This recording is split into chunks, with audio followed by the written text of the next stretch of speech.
3천만 원 빚. 돈 말고 법대로 합시다. 난 이 아이를 변호사와 함께 데려갈 테니. 2026년 겨울 매캐한 섬유먼지가 폐를 찌르는 창신동의 지하 공장이었습니다. 악덕 사장이 연희에 병든 손목을 낚아채며 억지로 노예 재계약서에 지장을 찍게 하려던 절망의 순간, 하루 16시간의 고된 미식 노동으로 오른쪽 손목 신경이 마비되자 가차없이 고장난 기계 취급을 받으며 버려지기 직전이었습니다. 그때 내용 증명 서류 봉투를 책상 위에 쾅 내려놓으며 앞을 막아선 건 다름 아닌 시장통의 괴짜, 백발의 명인이었습니다. 사람들은 비웃었습니다. 저 양반이 드디어 노망이 났나? 숟가락도 못 들어서 쫓겨난 애를 어디다 쓴다고? 변호사 비용이 더 들겠다. 저건 밑빠진 독에 물 붓기야. 모두가 미쳤다고 했습니다. 당장 바늘 하나 줄 수 없는 소녀를 구하기 위해 로펌 변호사까지 대동했으니까요. 하지만 아무도 몰랐습니다. 명인의 눈은 소녀의 마비된 오른손이 아니라 수만 번의 바늘 자국으로 굳은 살이 촘촘히 박힌 왼손 끝을 보고 있었다는 사실을 말이죠. 과연 그 괴짜 명인은 쓰레기통 옆에서 떨고 있던 소녀의 왼손에서 도대체 무엇을 보았기에 자신의 모든 것을 걸었을까요? 사연 시작 전 구독, 좋아요 버튼 꾹 눌러주시면 저희 채널에 큰 힘이 됩니다. 지금 이 사연을 듣고 계신 선생님의 소중한 공간을 댓글로 알려주세요. 그곳에 늘 평안과 행복이 가득하기를 기원합니다. 뚝! 인대가 끊어지는 듯한 소리. 새벽 3시. 맹렬하게 돌아가는 공업용 미싱 소리를 뚫고 내 오른쪽 손목에서 기괴한 파열음이 들렸습니다. 이건 기계가 고장난 소리가 아니었어요. 16살, 아직 뼈도 다 여물지 않은 내 손목이 비명을 지르는 소리였죠. 나는 입술을 깨물며 작업대 아래에 숨겨둔 진통제 2알을 씹어 삼켰습니다. 물도 없이 넘기느라 쓴맛이 목구멍을 긁고 내려갔지만 손목을 톱으로 썰어내는 듯한 통증보다는 나았습니다.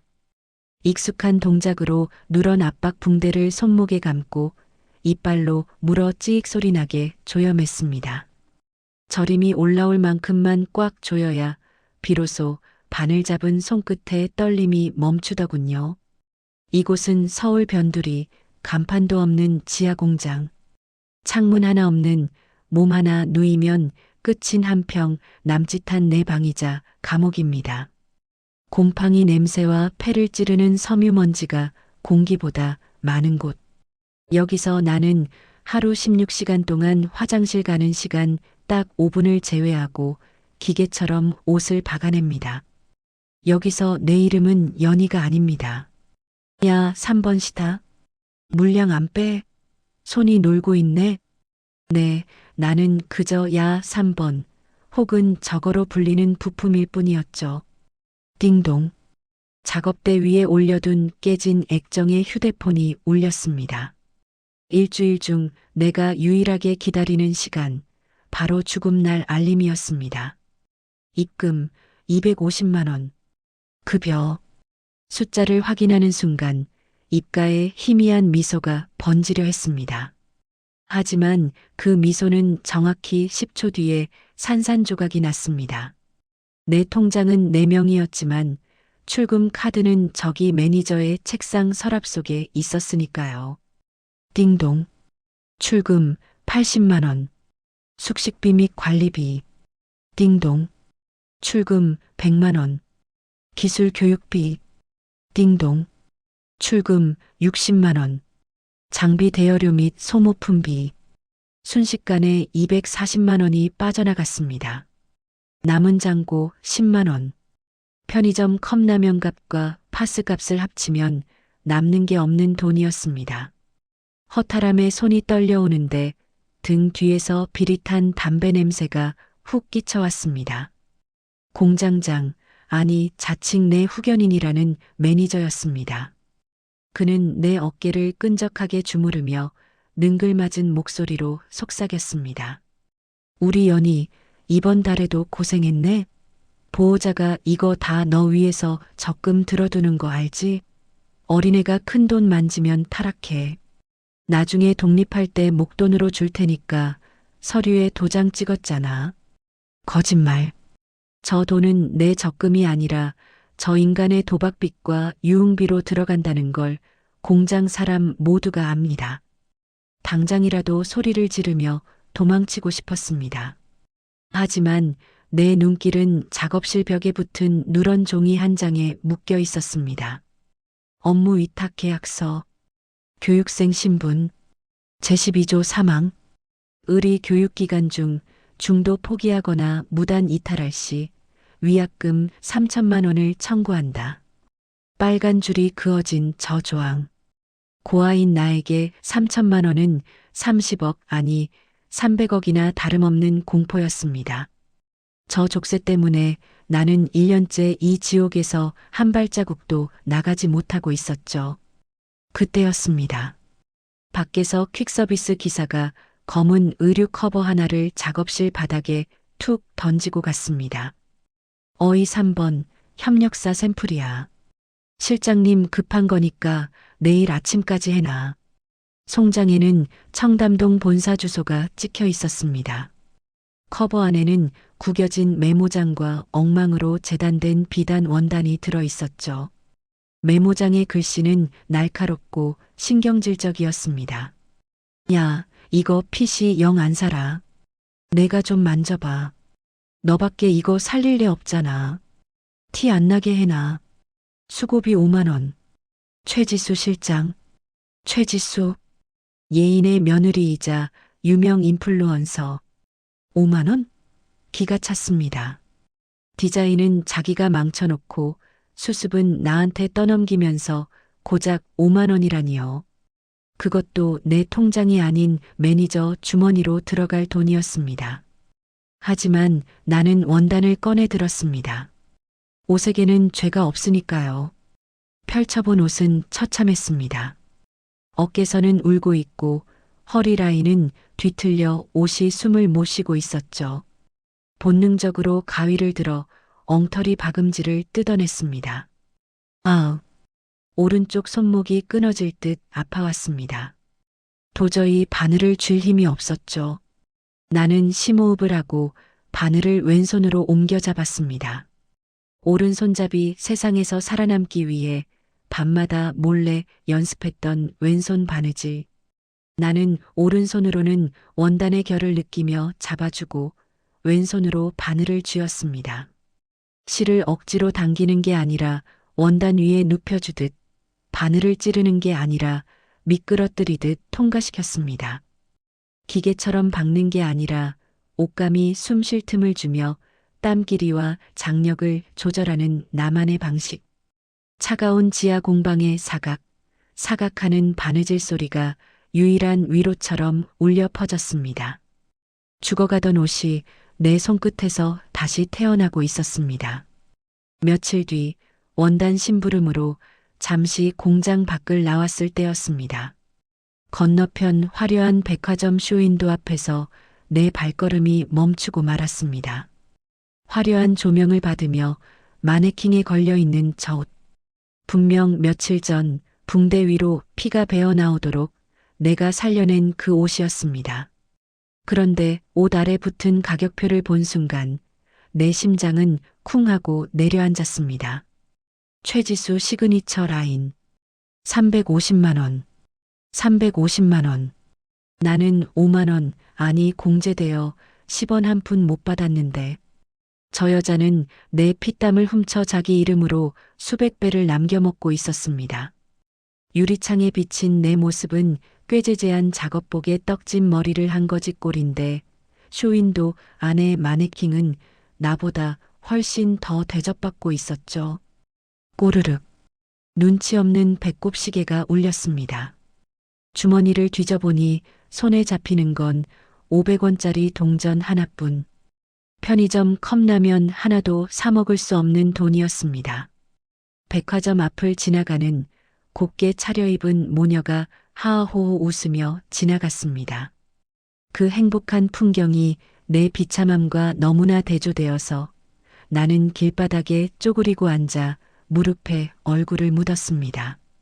눈물이 흙먼지 묻은 바지 위로 뚝뚝 떨어졌습니다.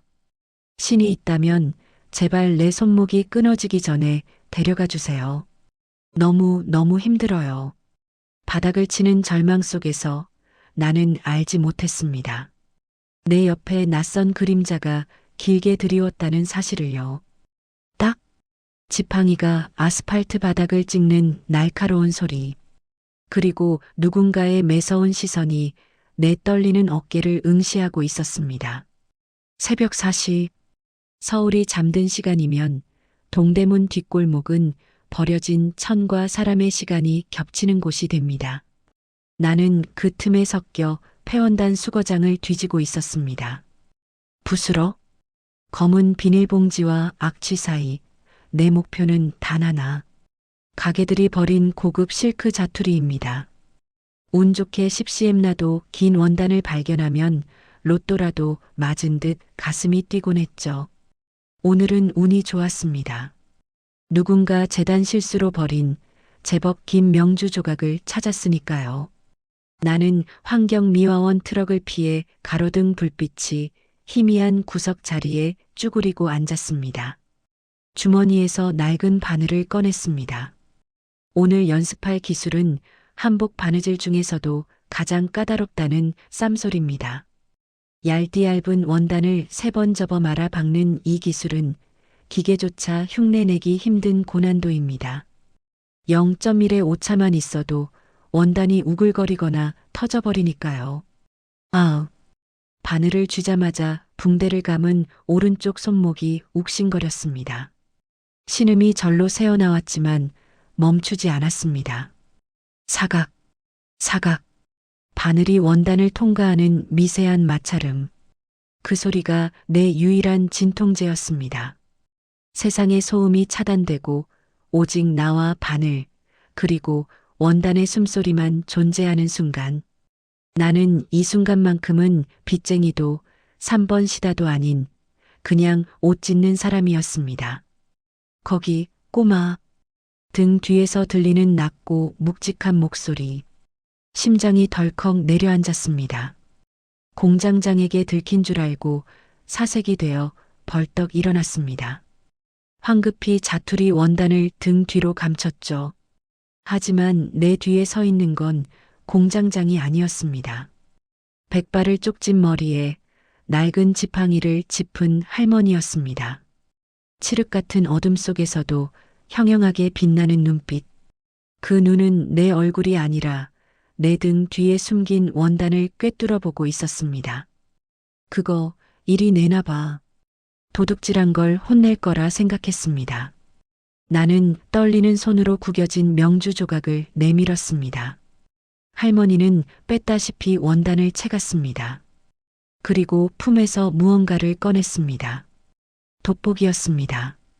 할머니는 가로등 불빛에 원단을 비춰보며 마치 보석 감정사처럼 내 바늘땀을 뜯어보았습니다.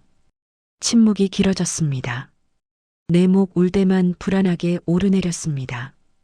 이 쌈솔 누구한테 배웠어? 할머니의 질문에 나는 시선을 피하며 기어들어가는 목소리로 대답했습니다. 그냥 유튜브 보고 혼자 했는데요. 할머니가 내 말을 뚝 끊었습니다. 그걸로 이 장력이 나와? 할머니의 눈썹이 꿈틀했습니다. 그러더니 예고도 없이 내 오른쪽 손목을 툭 잡아 들어 올렸습니다. 숨이 턱 막혔습니다. 할머니의 거친 손이 붕대 위를 더듬더니 손가락 마디마디에 박힌 굳은 살을 쓸어내렸습니다. 미련한 것. 힘으로 박으니까 인대가 다 나가지. 할머니는 내 손을 툭 놓았습니다. 바늘은 힘이 아니라 리듬이야. 원단을 이기려 들지 말고 달래야지. 쯧쯧. 무서웠습니다. 도둑질을 들킨 것보다 내 손이 망가졌다는 걸 낯선 사람에게 들켰다는 사실이 더 공포스러웠습니다. 죄송합니다. 다시는 안 그럴게요. 나는 3천만 원 빚쟁이에게 쫓기듯 원단을 챙겨 도망치려 했습니다. 그때였습니다. 탁! 할머니의 지팡이가 내 앞길을 가로막았습니다. 돈 줄 테니 따라와라. 그런 뻔한 소리 안 해. 할머니는 품속을 뒤적였습니다. 명함이라도 주려는 걸까? 하지만 할머니가 내 손에 쥐어준 건 종이 쪼가리가 아니었습니다. 손바닥만한 광목천 조각. 일명 샘플러였습니다. 그 천 위에는 삐뚤빼뚤하지만 힘있는 검은 실로 글씨가 수 놓여 있었습니다. 내일 아침 9시 청담동 124번지. 내 사정 말고 내 손을 사겠다. 멍하니 천을 내려다보고 있는데 주머니 속에서 휴대폰이 미친 듯이 진동했습니다. 공장장이다. 아, 너 어디야? 물건 안 가져오고 뭐해? 당장 안 튀어와? 수화기 너머로 들리는 고함 소리에 현실이 파도처럼 밀려왔습니다. 나는 샘플러를 주머니 깊숙이 찌르고 뛰기 시작했습니다. 주머니 안에서 샘플러가 내 식은 땀에 눅눅해지는 게 느껴졌습니다. 심장이 터질 것 같았습니다. 이 두근거림이 매니저에 대한 공포 때문인지 아니면 내 손을 사겠다는 저 투박한 제안 때문인지 나는 알 수 없었습니다. 철컹. 아침 8시 50분. 약속 시간까지 10분 남은 시각. 공장 밖으로 나가려던 내 앞을 가로막은 건 육중한 철문이 잠기는 소리였습니다. 어디 가냐, 우리 연희? 등 뒤에서 매니저의 목소리가 뱀처럼 감겨왔습니다. 그는 입에 문 이쑤시개를 뱉어내며 붉은 인주가 묻은 종이 한 장을 내 얼굴 앞에 흔들어댔습니다. 교육생 업무 위탁 계약서. 그 종이 한 장이 쇠창살보다 무겁게 나를 짓누르고 있었습니다. 위약금 3천. 잊었어? 나가고 싶으면 토해내고 나가야지. 돈도 없는 게 어딜 감히 도망을 쳐? 그는 내 어깨를 거칠게 밀쳤습니다. 나는 힘없이 작업대 모서리에 부딪혀 주저앉았습니다. 역시 나는 이 지옥에서 한 발자국도 나갈 수 없는 걸까? 주머니 속에 넣어둔 샘플러를 꽉 쥐었습니다. 손바닥에 배어난 식은땀 때문에 천이 축축했습니다. 포기하고 다시 미싱 앞에 앉으려던 바로 그때였습니다. 덜컥, 덜커덩. 굳게 닫혀있던 철문의 잠금 장치가 뜯겨나갈 듯 격렬하게 흔들렸습니다. 먼지 구름이 일어나는 문틈 사이로 익숙한 지팡이 하나가 먼저 바닥을 쿵 찍으며 들어왔습니다. 그리고 역광을 받아 빛나는 백발의 실루엣. 어젯밤 그 할머니였습니다. 하지만 혼자가 아니었습니다. 할머니 뒤로 말끔한 정장을 입고 칠 가방을 든 남자가 그림자처럼 따라 들어왔습니다. 뭐야? 이 할망구는 또 왔어? 노망이 났으면 곱게 집에 나가지. 여기가 어디라고 행패야.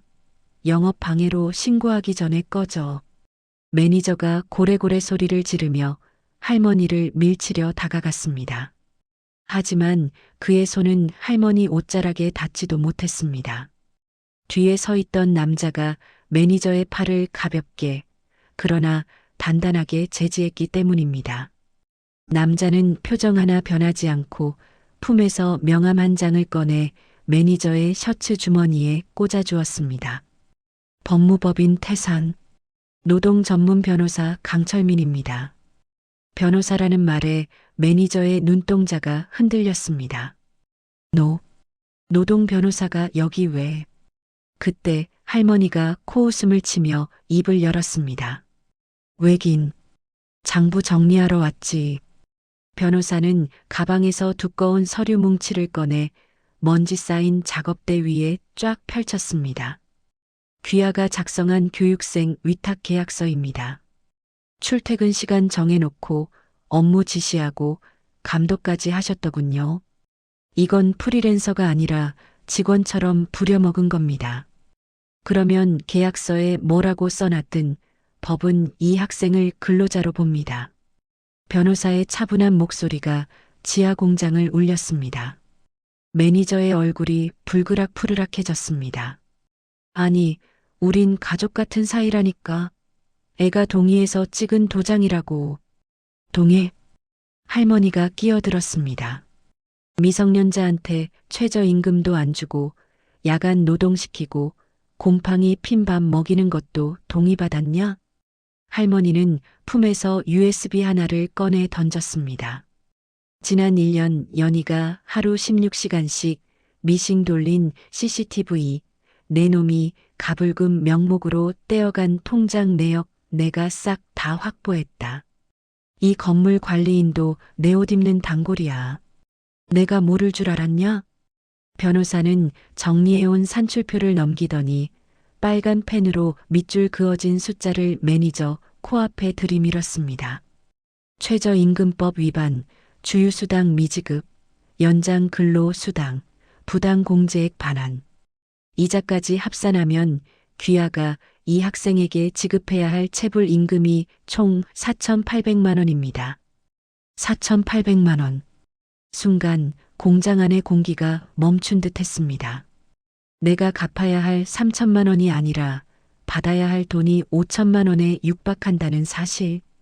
상황은 순식간에 역전되었습니다. 3천만 원이라는 숫자에 짓눌려 살던 내 1년이 법이라는 논리 앞에서 산산이 조각나고 있었습니다. 매니저의 입술이 파르르 떨렸습니다. 눈동자가 쥐구멍을 찾듯 바쁘게 굴러갔습니다. 아니, 그게 아니고. 변호사 양반 말이 좀 심하네. 우리 좋게 해결합시다. 얼마면 돼? 응? 삼촌이 섭섭지 않게 챙겨줄게. 조용히 끝내자. 돈으로 덮으려 드는 그 비굴함에 구역질이 올라왔습니다. 할머니가 지팡이로 바닥을 내리치며 호통쳤습니다. 돈으로 덮을 생각 마라. 너 미성년자 신분증이랑 통장 뺏어서 내가 보관했지? 그거 자체가 이미 범죄야. 거기다 감금 협박까지 얹히면 너는 끝이다. 할머니의 서슬 퍼런 눈빛이 매니저를 꿰뚫었습니다. 형사로 먼저 넣어서 감방 보내고 나오면 민사 걸어서 끝까지 받아낼 거다. 아니면 지금 당장 이 계약서 찍고 애 보내줄래?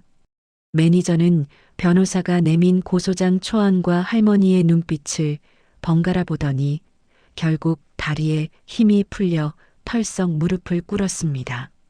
자, 잘못했습니다. 합의하시죠. 그는 떨리는 손으로 변호사가 내민 계약 파기 및 체불 임금 정산 합의서에 도장을 찍었습니다. 붉은 인주가 뭉개지듯 찍히는 그 순간 내 발목을 잡고 있던 쇠사슬이 끊어지는 소리가 들리는 듯 했습니다. 나와. 할머니의 손에 이끌려 공장 밖으로 나왔습니다. 아. 지하 계단을 올라오자마자 쏟아지는 아침 햇살에 눈이 부셨습니다. 처음으로 맡아보는 바깥 공기가 너무 시려서 코끝이 찡하고 눈물이 핑 돌았습니다. 할머니는 내 손에 들린 낡은 진보다리를 툭 치며 무심하게 말했습니다. 가자. 이제 진짜 내 옷 지으러. 나는 주머니 속에 손을 넣었습니다. 거친 샘플러의 자수글씨가 손끝에 만져졌습니다. 그 까끌까끌한 감촉이 이제야 내가 자유라는 걸 실감 나게 해주었습니다. 내 눈앞에 검은색 세단문이 열렸습니다. 나는 눈물을 훔치며 그 차에 올랐습니다. 지옥 같은 지하 공장이 백미로 속으로 멀어지고 있었습니다. 청담동 예인 본사, 화려한 대리석 바닥과 은은한 디퓨저 향기. 이곳은 지옥 같던 지하 공장과는 다른 세상이었습니다. 하지만 내가 배정받은 자리는 화려한 쇼룸이 아니었습니다. 샘플실 가장 구석, 빛도 잘 들지 않는 자리. 그곳이 내 새로운 감옥이었습니다. 어머, 쟤야? 할머니가 데려왔다는? 쉿. 듣겠다. 근데 우리 브랜드랑 결이 좀 안 맞지 않아? 직원들은 내 등 뒤에서 수군거렸습니다. 나를 부르는 호칭은 이연희님이 아니라 낙하산, 더 정확히는 품평의 리스크였습니다. 투명 인간 취급은 예사였고 업무 협조 메일을 보내면 일부러 늦게 확인하거나 무시하기 일쑤였죠. 도와줄 사람은 아무도 없었습니다. 할머니, 아니 박 명장님은 공장에서의 그 따뜻한 구원자가 아니었습니다. 출근 첫날 할머니는 차갑게 선을 그으셨습니다. 여기선 내 손녀가 아니라 직원이다. 실력으로 못 버티면 내가 먼저 너를 내칠 거야. 그 말이 나를 보호하기 위한, 더 강하게 키우기 위한 채찍질임을 알기에 나는 입술을 꽉 깨물고 버텼습니다. 하지만 나를 기다리고 있는 건 공정한 경쟁이 아니었습니다. 며느리 최지수. 그녀는 나를 대놓고 괴롭히지 않았습니다. 대신 훨씬 더 교묘하고 잔인한 방법으로 내 손발을 묶었습니다. 그건 폭력이 아니었습니다.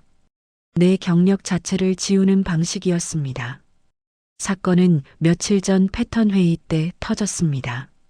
최 실장님의 지시로 밤을 꼬박 새워 작업한 한복 패턴 CAD 파일. 분명 새벽 4시 저장할 때까지만 해도 멀쩡했습니다. 그런데 회의실 대형 스크린에 내 파일이 띄워지는 순간 나는 내 눈을 의심했습니다. 어머, 이게 뭐야?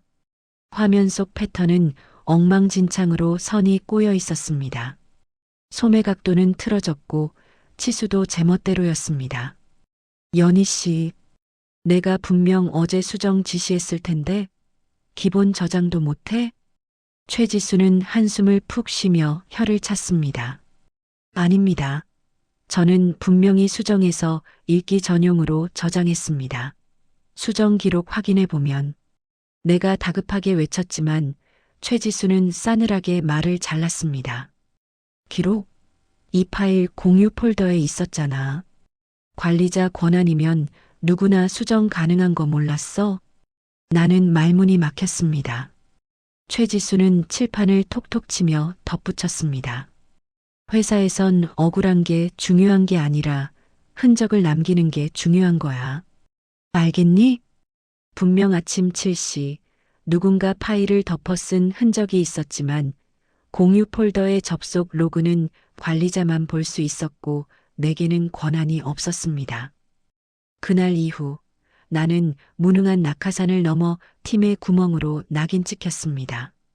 최지수의 괴롭힘은 거기서 멈추지 않았습니다. 내가 손바느질로 마감한 저고리를 검수하던 날이었습니다. 쓱쓱. 최지수는 내 바느질 위에 빨간 초크로 가차없이 X자를 그었습니다. 불량 처리, 리워크. 실장님, 어디가 문제인지 말씀해 주시면. 딱 보면 몰라. 우리 예의는 손맛이 아니라 완벽한 균일함이야. 내 바느질은 너무 감성적이라서 VIP 라인 기준에 안 맞아. 내 손끝 감각은 알고 있었습니다. 내가 밤새 맞춘 마감은 기준표를 정확히 따르고 있었습니다. 문제는 장력이 아니라 그녀의 기준이 나를 떨어뜨리기 위해 매번 바뀐다는 것이었습니다.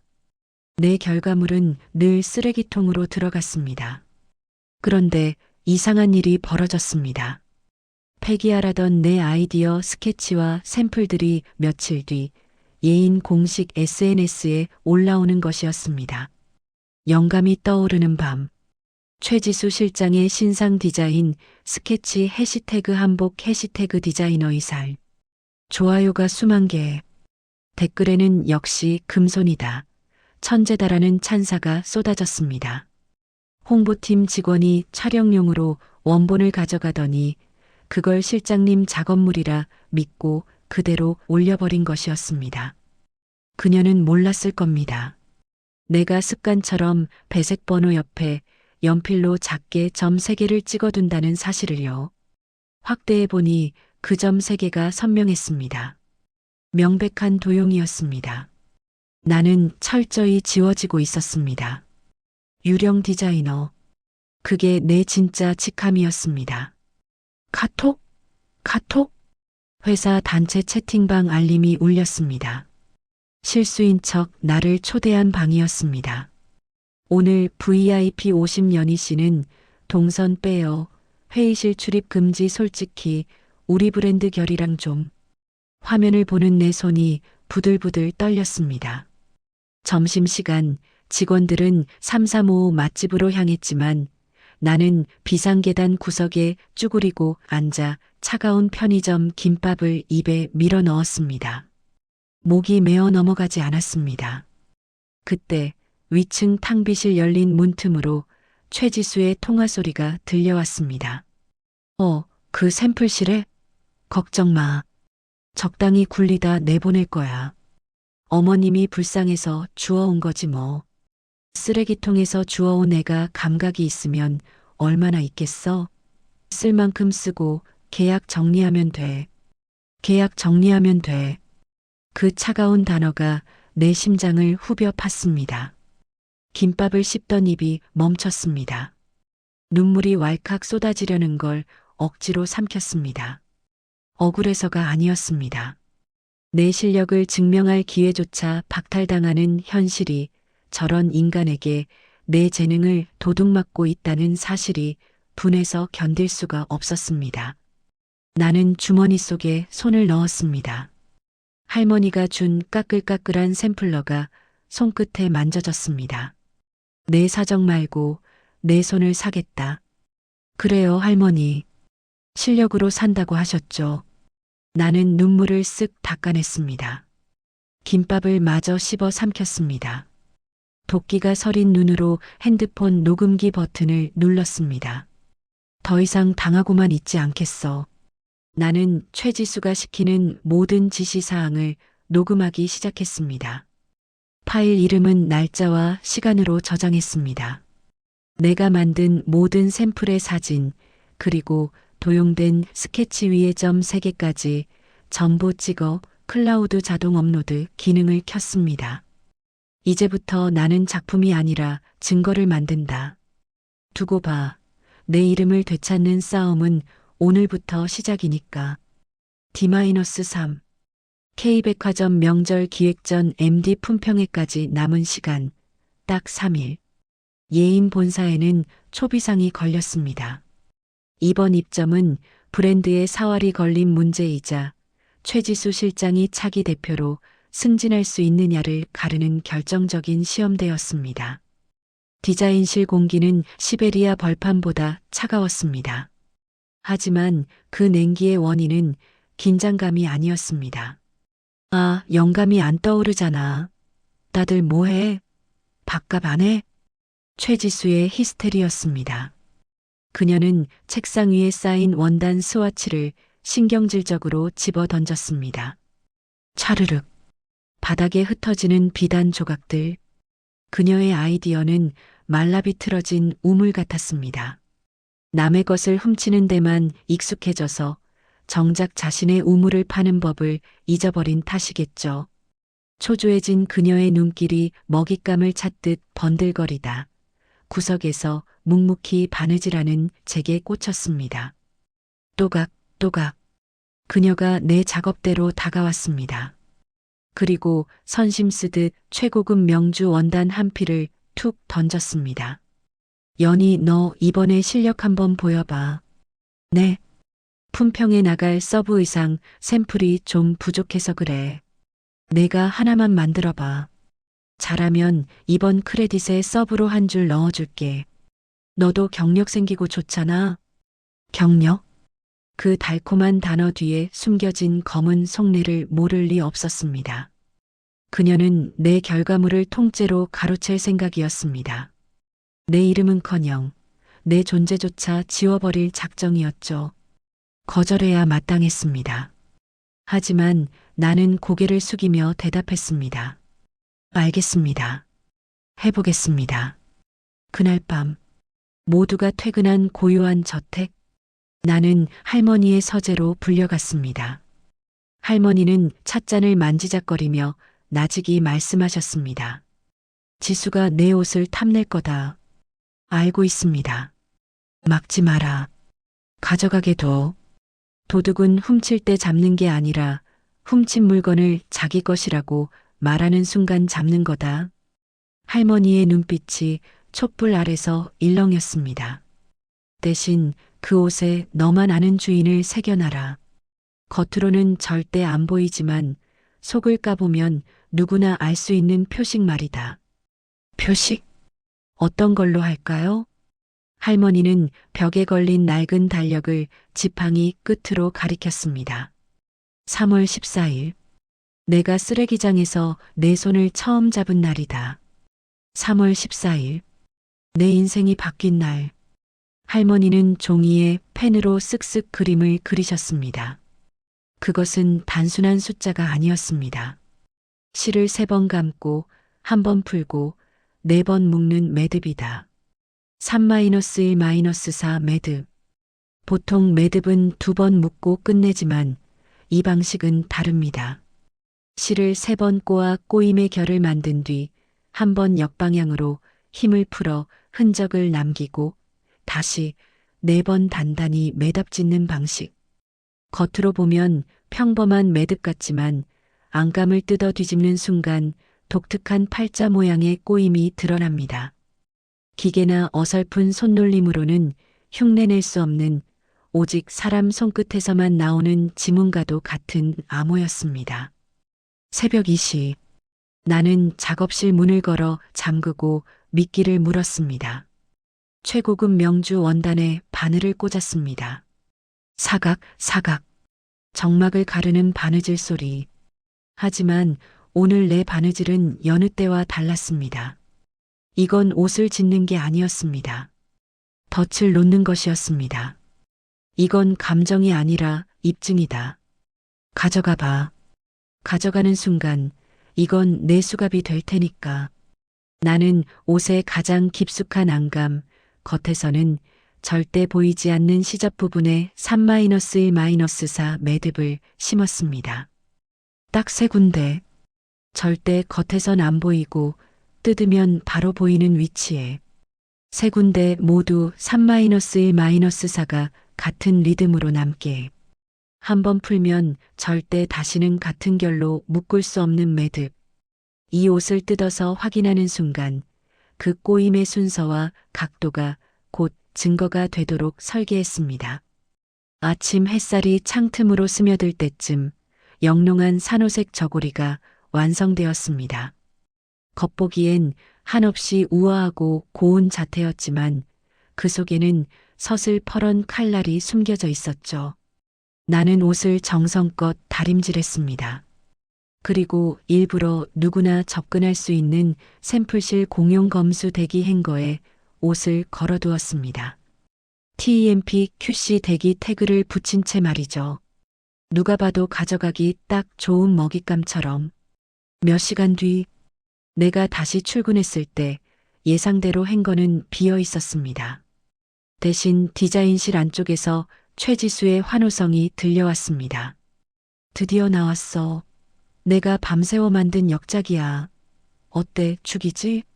와, 실장님. 역시 예인의 미래십니다. 색감 미쳤다. 이건 무조건 통과해요.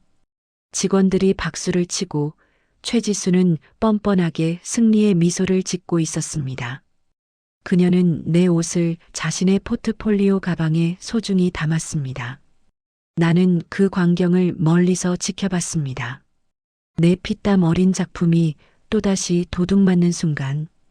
예전 같으면 억울해서 피눈물을 흘렸겠지만 지금은 아니었습니다. 주머니 속 할머니가 준 낡은 골무를 꽉 쥐었습니다. 웃어도 그게 마지막 웃음이 될 테니까. 품평회장으로 향하는 최지수의 차 트렁크가 쿵 하고 닫혔습니다. 그 소리가 마치 그녀가 스스로 들어간 감옥문이 닫히는 소리처럼 들렸습니다. 그녀는 꿈에도 몰랐을 겁니다. 내 클라우드에는 이미 도난 직전 QC 대기 태그가 선명하게 찍힌 타임스탬프 사진이 전송되어 있다는 사실을요. 준비는 끝났습니다. 이제 터트릴 일만 남았습니다. K백화점 본점 VIP 품평회장. 거울처럼 닦인 대리석 바닥 위로 명품 구두들의 또각거리는 소리만 울렸습니다. 회의실 중앙에는 냉철하기로 소문난 상품 본부 이사님과 수석 바이어들이 팔짱을 낀 채 앉아 있었습니다. 공기의 무게가 달랐습니다. 숨소리조차 크게 낼 수 없는 적막. 그 압도적인 위압감에 나는 구석에 서서 마른 침만 삼켰습니다. 자, 보시죠. 이번 시즌 제 역작, 매화의 숨결입니다. 최지수 실장이 마네킹에 걸린 옷을 우아하게 소개했습니다. 바로 어젯밤 내가 피땀 흘려 만든 그 산호색 저고리였습니다. 기계땀은 단 한 땀도 섞지 않았습니다. 100% 제 손바느질로 완성한 수공 하이엔드 라인입니다. 요즘 다들 공임 줄이느라 기계로 돌리는 판에 예의는 타협하지 않았습니다. 그녀의 뻔뻔한 연기에 구역질이 올라올 것 같았습니다. 도둑질한 옷을 자신의 영혼이라 포장하는 저 가증스러운 입. 이사님은 아무 말 없이 자리에서 일어나 옷 앞으로 다가갔습니다. 그리고 흰 장갑을 낀 손으로 저고리의 깃과 소매를 천천히 쓸어보았습니다. 쓱! 그의 손끝이 내가 숨겨둔 3-1-4 매듭 위를 스치고 지나갔습니다. 순간 이사님의 눈이 크게 뜨였습니다. 놀랍군요. 그의 입에서 탄성이 터져 나왔습니다. 원단이 살아있는 것 같아요. 바느질 장력이 너무 팽팽하지도 느슨하지도 않게 마치 숨을 쉬는 것 같군요. 최 실장님, 실력이 더 느셨습니다. 감사합니다, 이사님. 영감을 얻느라 밤을 좀 새웠거든요. 최지수는 겸손한 척 고개를 숙였지만 입꼬리는 귀에 걸릴 듯 올라가 있었습니다. 내 재능이, 내 노력이 그녀의 공로로 둔갑하는 순간이었습니다. 그때였습니다. 구석에 조용히 앉아 찻잔을 만지작거리던 왕할머니가 입을 열었습니다. 지수야. 네, 어머님? 그 솔기, 내가 박은 거 확실하냐? 할머니의 낮지만 묵직한 질문에 회의실 공기가 얼어붙었습니다. 바이어들의 시선이 최지수에게 쏠렸습니다. 하지만 최지수는 눈 하나 깜짝하지 않았습니다. 이미 예상했다는 듯 여유롭게 웃었죠. 어머님도 참, 제가 사흘 밤낮을 꼬박 세운 거 아시잖아요. 못 믿으시겠으면 여기서 시연이라도 할까요? 그녀는 나를 힐끔 쳐다보았습니다. 먹잇감을 노리는 뱀의 눈빛이었습니다. 연희야, 이리 와볼래? 내 자석 트레이 좀 가져와. 지금 여기서 한 땀만 보여드리면 끝나니까. 나를 보조로 불러내어 자신의 권위를 과시하고 나를 하녀처럼 부리려는 속셈이었습니다. 나는 입술을 깨물며 앞으로 나갔습니다. 바이어들 앞으로 다가가는 내 발걸음 하나하나가 천근만근 무거웠습니다. 그런데 바로 그 순간이었습니다. 찌릿, 냉한 회의실 공기가 손목을 파고들자 어제부터 이어진 과로가 한꺼번에 몰려왔습니다. 오른쪽 손목 관절을 타고 날카로운 전류가 흐르더니 엄지손가락이 뻣뻣하게 굳어버렸습니다. 손끝이 하얗게 질리며 감각이 사라지기 시작했습니다. 손가락이 내 마음대로 움직이지 않았습니다. 3천만 원 빚의 무게보다 더 무겁게 느껴지는 가위와 실타래가 담긴 무거운 자석 트레이를 쥐고 있어야 했는데 소나귀에 힘이 들어가지 않았습니다. 안 돼, 제발. 지금은 안 돼. 속으로 비명을 질렀지만 야속한 신경은 끊어지듯 툭 풀려버렸습니다. 챙그랑 마이너스. 날카로운 금소금이 정적을 산산조각 냈습니다. 무거운 트레이가 내 손에서 미끄러져 대리석 바닥으로 곤두박질 쳤습니다. 하필이면 그 안에 있던 쪽가위가 튕겨나가 이사님의 반짝이는 구두코 바로 앞에서 딱 멈춰 섰습니다. 회의실 안의 모든 시간이 멈춘 것 같았습니다. 1cm만 더 나갔어도 이사님의 발등을 찍을 뻔한 아찔한 상황. 이사님은 미간을 찌푸리며 자신의 구두를 털어냈습니다. 그리고 나를 올려다보았습니다. 그 눈빛은 감정이 아니라 차가운 평가였습니다. 탈락 판정. 이 브랜드는 직원 교육을 어떻게 시키는 겁니까? 이사님의 싸늘한 목소리가 비수처럼 날아와 꽂혔습니다. 도구 관리가 이 정도면 현장 품질 관리는 어떻게 믿죠? VIP 앞에서 이런 리스크가 나오면 브랜드 운영이 불안하단 뜻입니다. 죄송합니다. 죄송합니다. 나는 사색이 되어 허리를 굽혔습니다. 바닥에 흩어지는 바늘들을 줍고 싶었지만 마비된 오른손은 바들바들 떨리기만 할 뿐 아무것도 집을 수 없었습니다. 그 모습이 더 처량하고 무능해 보였겠죠. 최지수는 기다렸다는 듯 혀를 찼습니다. 아유, 죄송합니다, 이사님. 얘가 들어온 지 얼마 안 된 수습이라. 긴장했나 봐요. 아, 너 당장 나가 있어. 어디서 망신을 시켜? 그녀는 나를 무능한 존재로 만들어 완벽하게 꼬리를 잘랐습니다. 이사님은 실망한 기색을 감추지 못하고 자리에서 일어났습니다. 옷은 좋은데 브랜드 관리 수준이 의심스럽군요. 입점은 제거하겠습니다. 끝났다. 내 실수로 할머니의 브랜드까지, 그리고 내 마지막 기회까지 전부 망치게 생겼습니다. 바닥에 널브러진 쪽가위처럼 내 마음도 부러져 버렸습니다. 최지수의 입가에 비릿한 미소가 번지는 게 보였습니다. 나는 떨리는 오른손을 부여잡고 고개를 떨궜습니다. 이대로 쫓겨나면 나는 평생 낙인 찍힌 패배자로 살아야 합니다. 그때 돌아서려던 이사님이 멈칫하며 덧붙였습니다. 다만 오늘 여기서 누가 만들었는지만은 확인하고 가죠. 솔기에서는 장인의 손맛이 보이는데 방금 들어온 수습이 저걸 만진다고요? 작품은 어급인데 현장 응대는 시급이라 납득이 안 가는군요. 그 말은 아직 문이 닫히지 않았다는 뜻이었습니다. 나는 입술을 꽉 깨물었습니다. 피 맛이 났습니다. 주머니 속에 넣어둔 낡고 해진 손목 보호대가 손끝에 닿았습니다. 직! 아직 뜯지도 않은 벨크로 소리가 내 안에서 먼저 울렸습니다. 잠시만요. 이사님이 회의실 문고리를 잡으려던 찰나 내 입에서 비명 같은 외침이 터져 나왔습니다.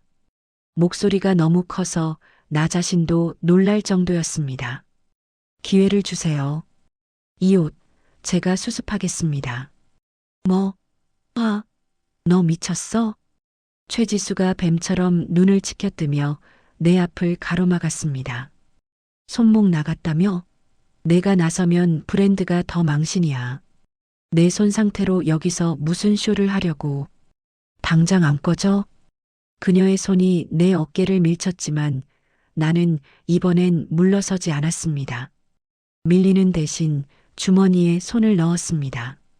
직! 정적 속에서 벨크로 뜯는 소리가 날카롭게 울려 퍼졌습니다. 나는 낡은 손목 보호대를 꺼내 통증으로 마비된 오른쪽 손목에 감았습니다. 그리고 이빨로 끝을 물어 통증이 폭주하지 않을 만큼만, 하지만 단단하게 꽉 조여맸습니다. 통증을 가두는 루틴. 전투 준비 완료. 모두가 의아해하는 사이 나는 바닥에 흩어진 바늘통 대신 바늘 하나만 집어들었습니다.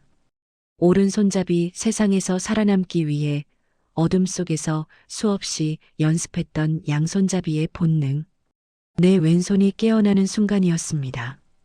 이사님이 흥미롭다는 듯 멈춰섰습니다. 좋습니다. 그럼 3분만 보여주세요. 동정, 제일 까다로운 구간으로. 제가 보는 건 속도보다 장력입니다. 동정, 한복 저고리의 목선에 다는 흰색 띠. 한복의 얼굴이라 불리는 곳이자 곡선과 직선이 만나는 가장 까다로운 구간. 일의 오차도 허용하지 않는 고난도 작업이었습니다. 나는 심호흡을 하고 바늘을 쥐었습니다. 보호대로 고정한 오른손은 그저 거들 뿐. 오른손으로는 원단을 단단히 고정하고 왼손이 춤을 출 준비를 마쳤습니다.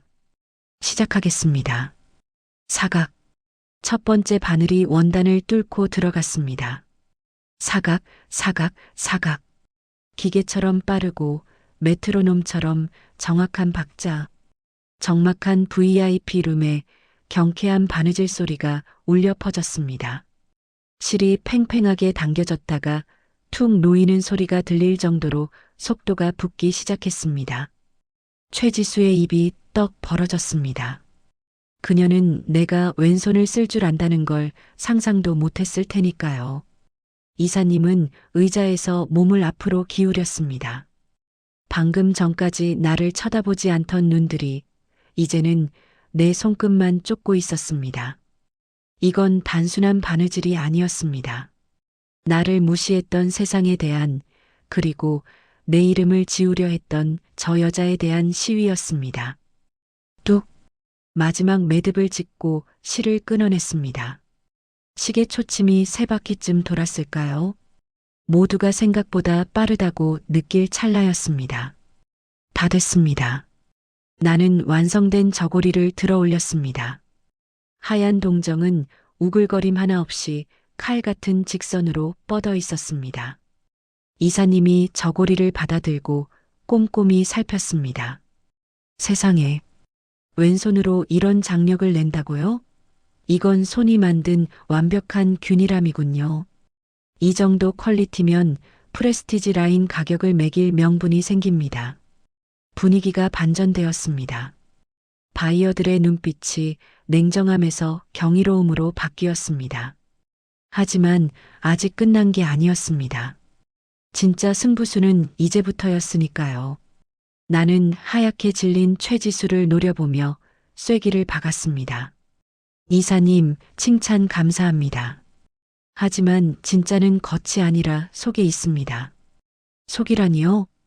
그 옷의 시접 한 군데만, 딱 이 CM만 확인해 주시면 됩니다. 진짜 주인만 아는 비밀이 숨겨져 있거든요. 안 돼. 최지수가 비명을 지르며 달려들었습니다. 옷상하게 뭐 하는 짓이야. 감히 어디다 손을 대. 하지만 이사님의 손짓 한 번에 수행원들이 최지수를 가로막았습니다. 검수팀 시접 확인하세요. 이사님의 지시에 검수팀 직원이 쪽가위를 들어 저고리의 시접 실밥을 살짝 뜯어냈습니다. 톡! 박음질이 뜯어지고 붉은 안감이 뒤집혔습니다. 그리고 그 속에 숨겨져 있던 하얀 매듭이 세상 밖으로 드러났습니다. 이건 이사님이 돋보기를 꺼내 매듭을 들여다보았습니다. 단순한 매듭이 아닙니다. 3번 감고 1번 풀고 4번 묶은 매듭입니다. 나는 떨리는 목소리로 하지만 또렷하게 설명했습니다. 제 블라인드 시그니처입니다. 3-1-4로 묶는 건 제 손버릇이라 모든 매듭이 동일한 모양으로 반복됩니다. 이사님은 매듭을 한참이나 들여다보았습니다. 돋보기 너머로 보이는 매듭은 정확히 3-1-4 구조로 꼬여 있었습니다. 그 미세한 팔자 모양의 꼬임은 누가 봐도 의도된 서명이었습니다. 이건 우연이라기엔 너무 정교하군요.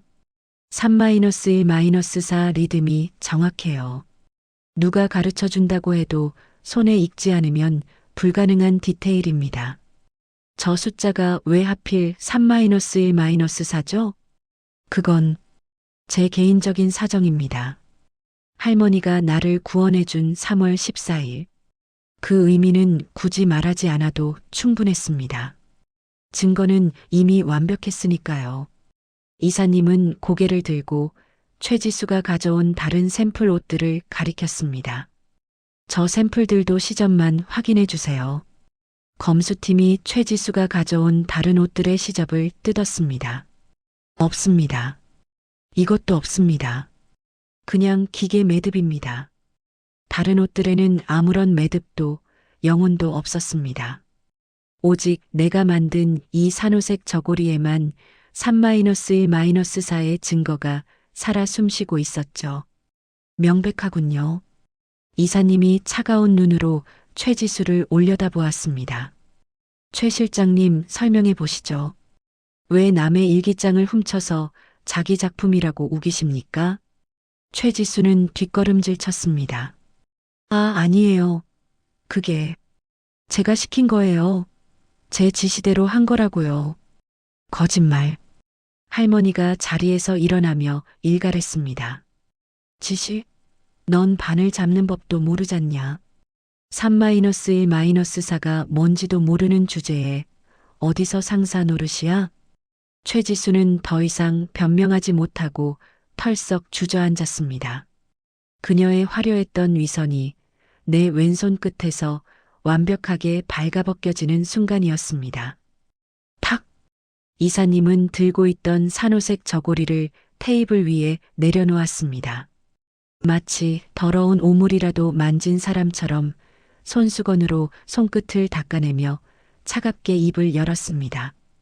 K-백화점은 출처 논란이 있는 작품은 취급 안 합니다. 저작권 분쟁 소지가 있는 옷을 명품관에 걸 순 없죠. 상무님, 오해입니다. 제가 가르친 애예요. 제 아이디어라고요. 최지수가 이사님의 바짓가랑이를 잡을 기세로 매달렸습니다.